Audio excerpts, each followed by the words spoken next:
The Dogo Argentino, Nico, suffered from cancer and was deaf. He had lost hope in life after being mistreated. Euthanizing him was the only option, but what transpired next was unimaginable.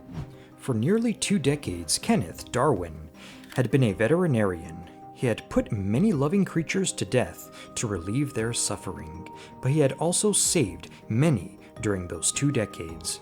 When it came time to decide whether to put an animal to sleep, he was never sure what to do.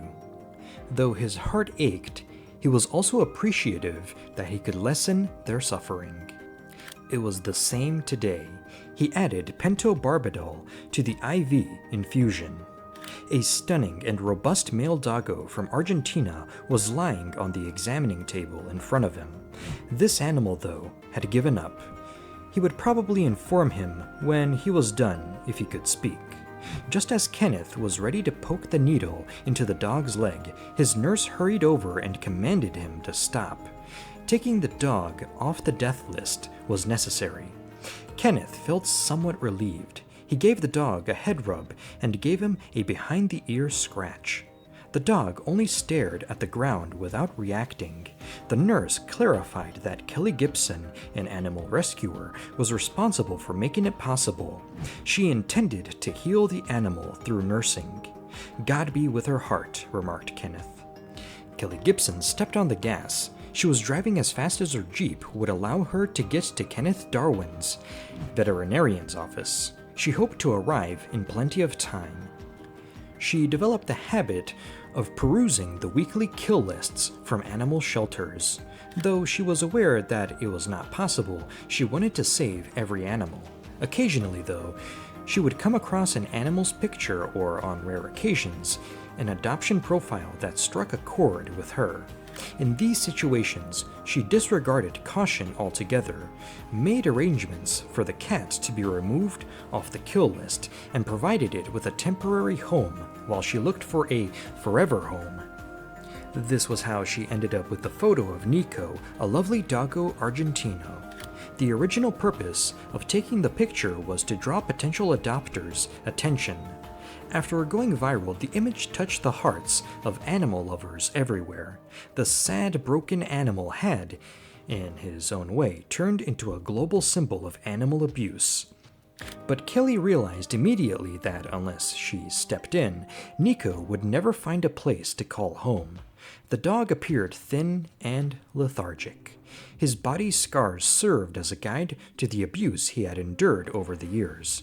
Dogfighting and evil in San Diego was evident on his head, face, and hindquarters. In addition to being totally deaf, Nico had been mistreated for a long time, which had left him irritable. And to top it all off, Nico was covered in cancerous tumors. Nico was going to require particular attention if he was to live, but Kelly was certain that if she took care of Nico's medical needs first, she would be able to find him a loving home. Above all, she needed to persuade the dog that not all people are as evil as those who had forced him into death-defying fights every single time. Kelly saw Kenneth Darwin for the first time in person as she entered his room. It exceeded her expectations. Nestled into a corner of his kennel, Nico sat. Nico only stared at the floor.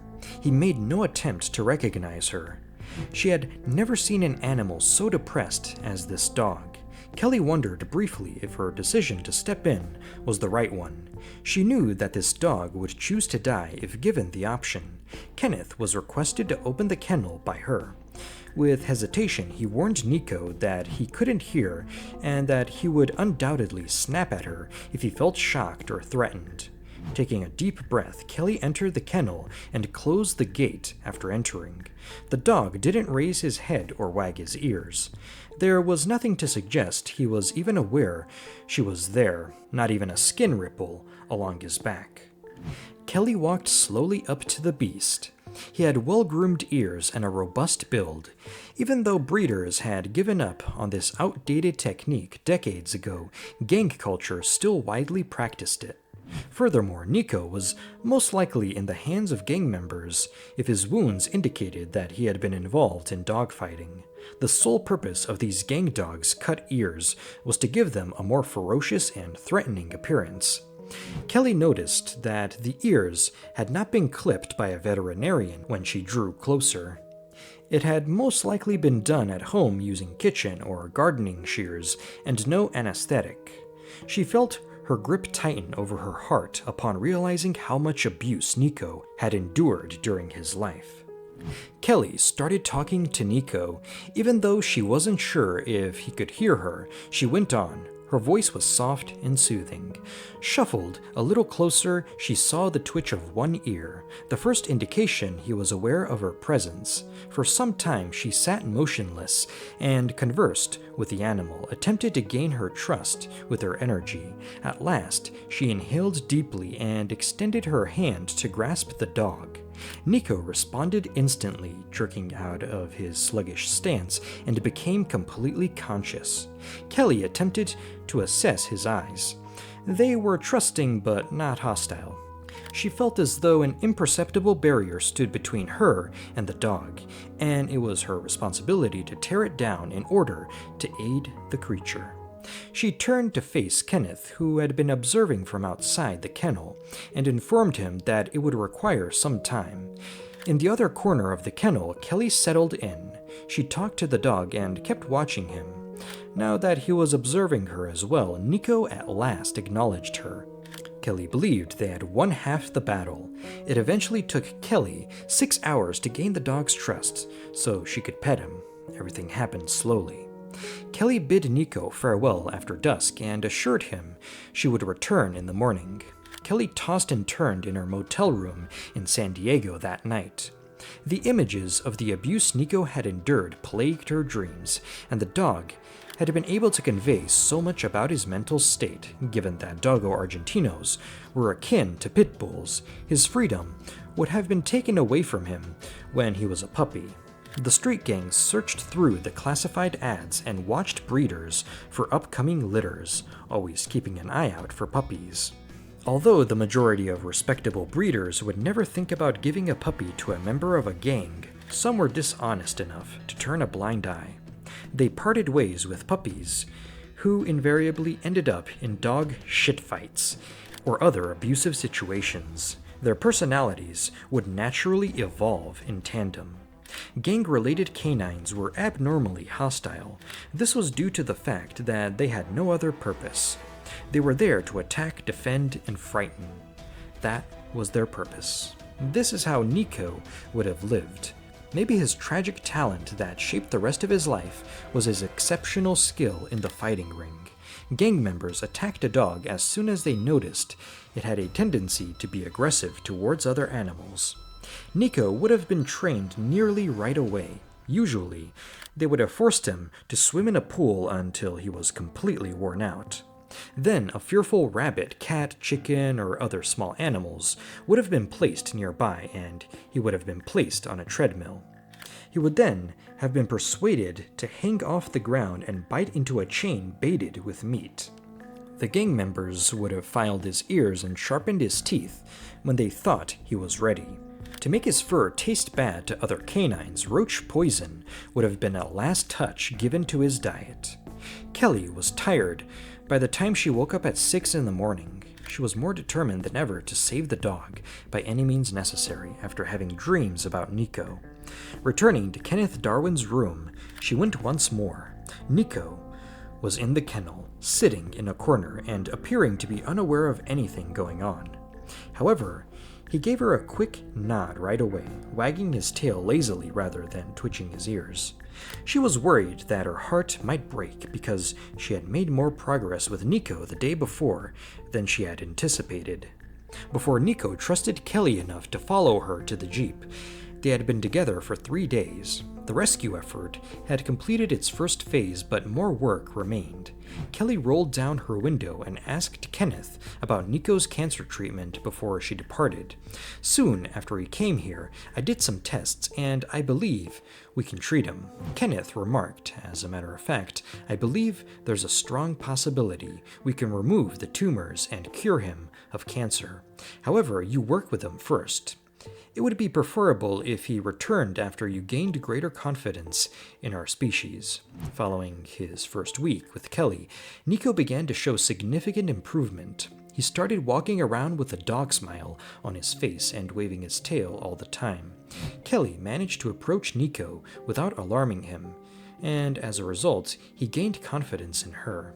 Nico's tumors needed to be properly treated, so that was the next step.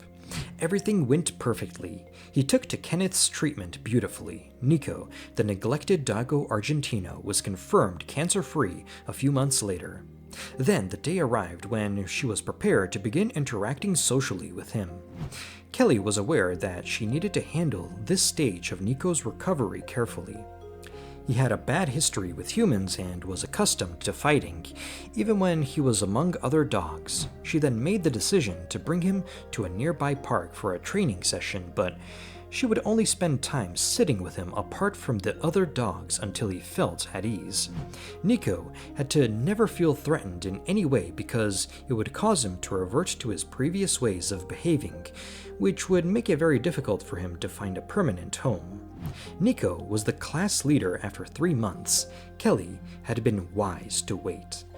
From a miserable and severely mistreated shelter animal, Nico has become an attentive, amiable, and receptive dog. Kelly was aware that the moment had come for her to locate him a place to live. She announced that she had a Dogo Argentino available for adoption, using his original photos as a before image and a ton of pictures she had shot during Nico's recuperation as his after pics. It was answered right away. When Nico first saw a few families, they were a little nervous. Kelly observed them intently like a hawk, and she also watched Nico. She would be able to tell whether there was chemistry between them. If not, she would not let Nico accompany them home. Kelly sensed they were the appropriate people the moment Bridget Swan and her family walked through the door, and Nico's response further strengthened her feelings. Nico warily walked up at first, but his tail never stopped wagging. He smiled like Nico, and he let them pet and touch him without any problems. It seems that Nico and Bridget had made up their minds to live out the rest of their lives together by the time the visit was finished. After 2 hours of paperwork and the obligatory talks about what to and what not to do, Kelly saw Nico and the Swan family go, and she felt a knot in her throat. She felt that this was another well-executed rescue. It was her life's work, and parting with a rescue dog that she had found a suitable home for brought her both joy and sorrow. Kelly continued to communicate with the Swans throughout the ensuing years. The family adored Nico, and he adored them back. He became a real-life example of an underdog conquering many challenges in order to reach a joyful conclusion. But then the call with the awful news arrived. Bridget Swan informed Kelly that Nico's cancer had come back and that he would not be surviving this time. Despite their grief, Nico's family did everything in their power to make his final days as comfortable as possible. Shortly after, Nico passed away in the presence of his loved ones. Even though he is no longer with them, his memory as a courageous and resilient survivor will live on in both their and our hearts for all time.